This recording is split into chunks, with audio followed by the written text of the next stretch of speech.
Assalamualaikum warahmatullahi wabarakatuh. Good morning class, how are you doing today? Selamat pagi anak-anak, apa kabar hari ini?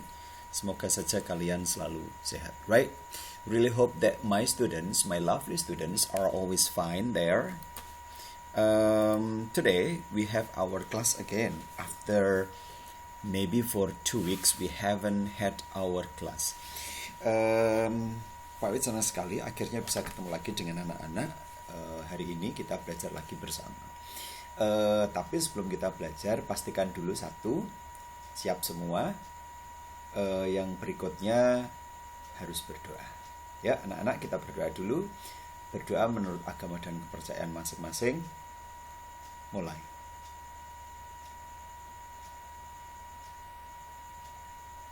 Amin. Okay, right. Thank you for joining the class. Really hope that the things we will learn today will make you understand more about English. Ya, anak-anak, hari ini kita ketemu lagi, kita belajar lagi. Semoga saja apa yang akan kita pelajari hari ini bisa membawa kebaikan, dan kedua bisa membawa pemahaman yang lebih untuk kalian pada penguasaan bahasa Inggris. Right? Our topic for today is based on our workbook. Berdasarkan LKS kita ada di unit kelima ya, yang topiknya adalah This is my word. Okay, so this is the 5th unit. We have some more units. Really hope that we can finish the rest of the material soon. Ya, berharap semoga kita bisa menyelesaikan sisa dari materi kita segera.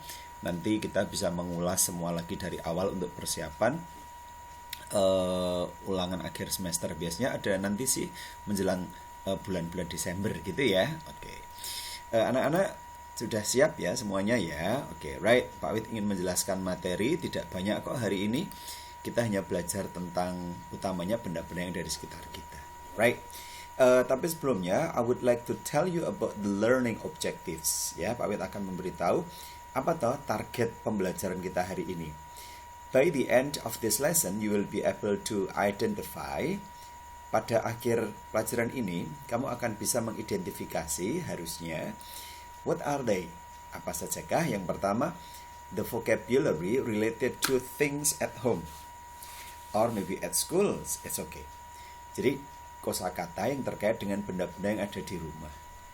What is the second then? Terus apa ya yang kedua itu? The second one is social function and text structure of transactional text related to quantity and name of things at home. Jadi fungsi sosial dari struktur teks transaksional yang tanya jawab begitu terkait dengan jumlah dan nama barang-barang yang ada di rumah. Nah, apa saja ya barang-barang yang ada di rumah itu, dan kemudian bagaimana mengucapkannya ketika ada benda yang satu atau dua ataupun jumlahnya lebih dari satu. Okay, later we'll try to learn. The third one is that is the language features of transactional text related to things at home, whether they are singular and plural nouns, article, and preposition of place. Jadi tampilan bahasa terkait dengan benda-benda yang ada di rumah ya, baik itu benda tunggal maupun jamak. Jamak maksudnya lebih dari satu. Dan kemudian nanti di bagian lain juga tentang prepositional place. Jadi untuk keterangan tempat, misalkan di atas pakai kata preposisi apa, kalau di bawah, di samping, di belakang, dan lain-lain ya. Okay, right, here we go. I would like to ask you class, what picture do you see here? Gambar apa yang anak-anak lihat di layar ini kah? Right? Is it a kitchen or is it a bedroom? Of course not. Ya, jadi ini adalah gambar sebuah, biasanya disebutnya ruang tamu atau ruang keluarga. So, in English we say that it is a living room. Living room or family room is a part of a house where people use for everyday use for relaxing, entertaining guests, and daily activities. Jadi ruang tamu itu kadang juga disebutnya family room, ruang keluarga. Itu bagian dari sebuah rumah di mana orang-orang biasanya menggunakannya untuk kegiatan sehari-hari, misalkan untuk bersantai ataupun untuk entertaining, bukan berarti menghibur ya di sini, tapi melayani tamu dalam artian melayani ngobrol, terus kemudian juga mungkin menemui tamu di rumah. Jadi biasanya memang tamu ditempatkan di ruang tamu. And daily activities, kalau kumpul-kumpul dengan keluarga juga biasanya ada di ruang keluarga, right? So, what do you find in the living room? Apa yang kamu temukan di ruang tamu ini? Just like the situation in your house, for example, there are many things, right, we can find in the living room. Ada banyak hal ya yang kita bisa temui di ruang tamu itu. Misalkan di gambar yang sederhana ini, what do you see? Oh, I see a television. Saya melihat sebuah televisi. Atau mungkin ada anak yang mengatakan ada sebuah televisi. Okay, what is in English for ada sebuah televisi? Lagi misalkan ada banyak buku. What is in English for ada banyak buku? Okay, later we'll try to learn how to express those sentences in English. Siap ya? Okay, let's go. Right, I have another picture of a living room. Ya, apa saja yang anak-anak lihat di sana? Nah, ketika kamu ingin mengatakan ada sebuah cermin, maka in English you have to say there is a mirror. There is a mirror, yang artinya ada sebuah cermin. Cermin sama kaca beda ya anak-anak ya. Cermin itu adalah benda yang bisa memantulkan bayangan secara jelas. Sekali lagi, jelas kita bisa melihat objek yang ada di depan cermin itu. Kalau kaca, belum tentu bisa memantulkan bayangan. Contoh, gelas itu terbuat dari kaca, tapi dia tidak bisa memantulkan bayangan kita dengan jelas, ya. Okay, right? What else do you see in the picture? Oh, yeah, there is a desk lamp. Nah, ini desk lamp.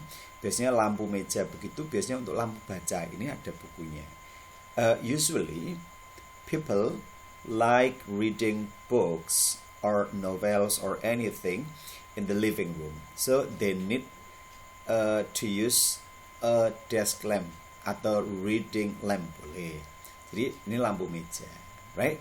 What else? Apalagi anak-anak? There is a bookshelf. Absolutely, yes. Berarti there is itu artinya ada sebuah rak buku. And then there is a window. Good. Ada sebuah jendela. There is a table, of course. Oh, right. There is a clock here. Ada juga sebuah jam dinding. And then there are 2 sofas. Nah, anak-anak bisa tahu ya, kalau bendanya lebih dari satu baru pakai there are. Nanti penjelasannya setelah ini. Kemudian untuk bendanya karena lebih dari satu, 2 di sini kan lebih dari satu, maka benda sofa atau kursi ini bisa dihitung ya. Setiap benda yang memiliki angka itu berarti bisa dihitung, sehingga bendanya itu diberikan tambahan S kebanyakan. Walaupun ada juga yang ketika nanti benda itu lebih dari satu, kadang-kadang dia memiliki bentuk yang tak beraturan. Okay, right? Let's get to know more. Alright, one more. There are some books. Nah, ada beberapa buku. Jika kalian tahu jumlahnya, maka biasanya ditulislah angka. Tapi jika tidak tahu jumlahnya, kamu boleh mengucapkan some, yang artinya beberapa.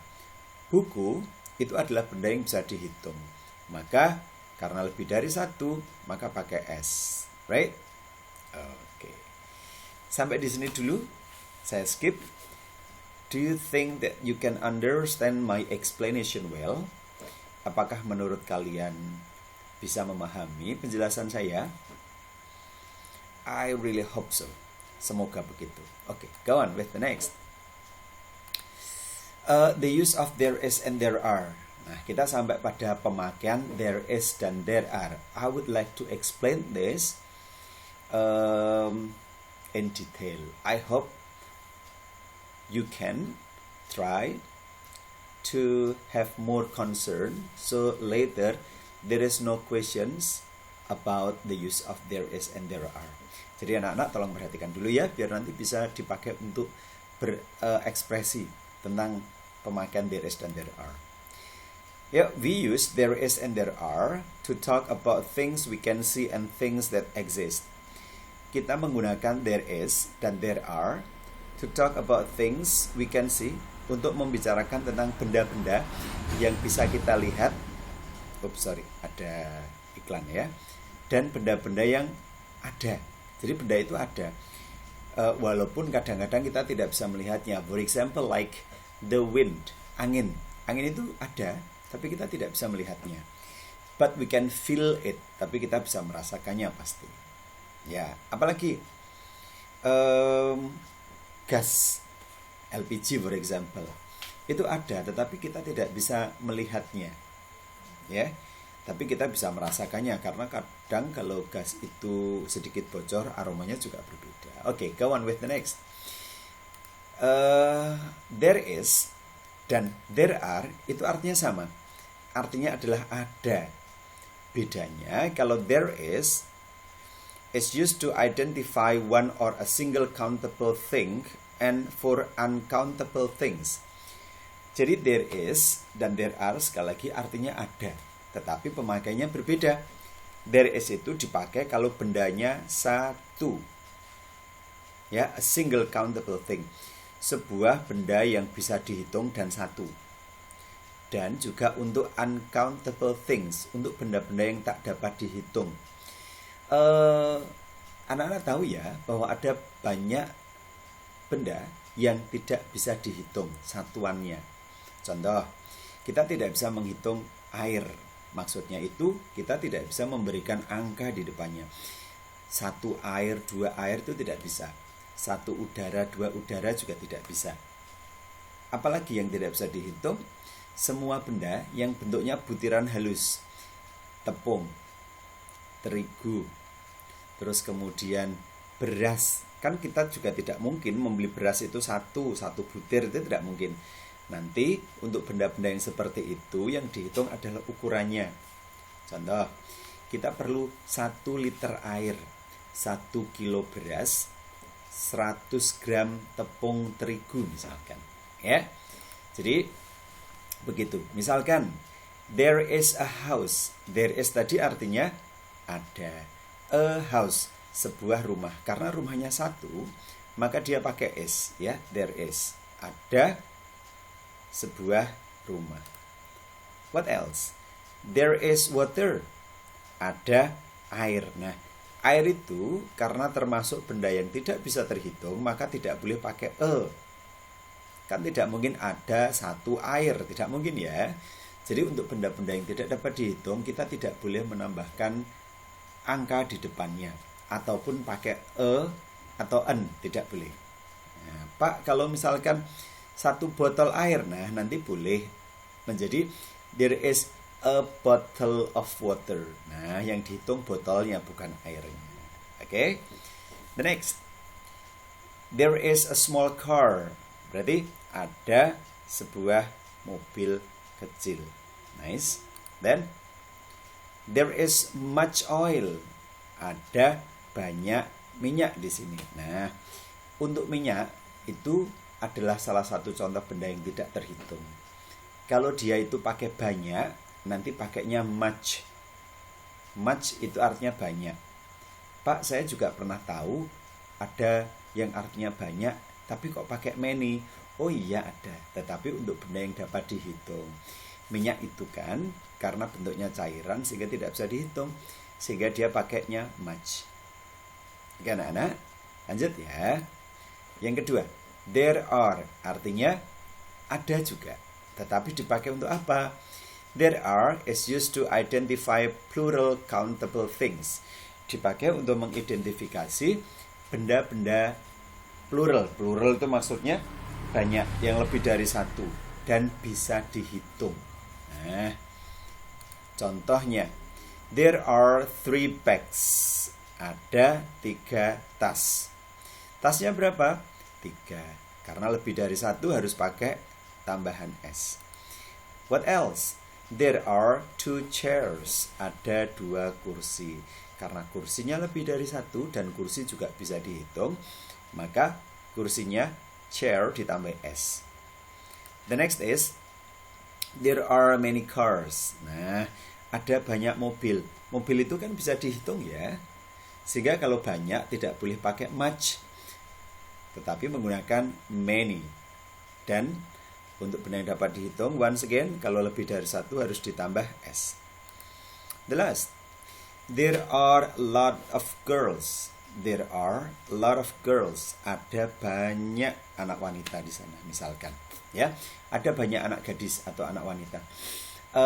Karena banyak, a lot of itu artinya banyak sama dengan many, maka gadis, wanita, itu kan bisa dihitung ya jumlahnya, maka pakainya S.